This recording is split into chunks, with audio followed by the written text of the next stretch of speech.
Hi friends, బాగున్నారండి? నేను చాలా బాగున్నానండి. ఈరోజు వీడియో వచ్చేసి ఏంటో అనుకుంటున్నారండి, ఈ గోరుచిక్కుడుకాయలండి. అలాగే 4 ఉల్లిపాయలు కట్ చేశానండి. అలాగే చిక్కుడుకాయలు ముక్కలు కట్ చేశాను. అలాగే కళాయి పెట్టి 2 స్పూన్లు ఆయిల్ వేసాను.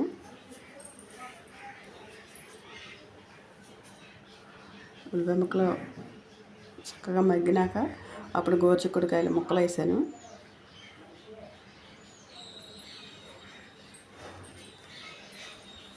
ముక్కలు కూడా కొంచెం మగ్గిన తర్వాత సరిపడా కారం,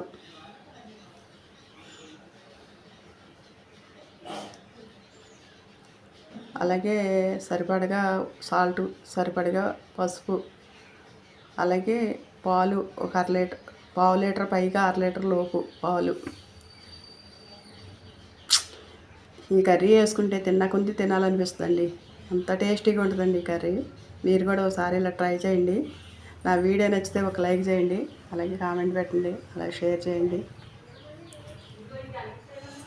మీరు ఎలా వండుతారో ఒకసారి తెలియపరచండి. బాయ్ అండి.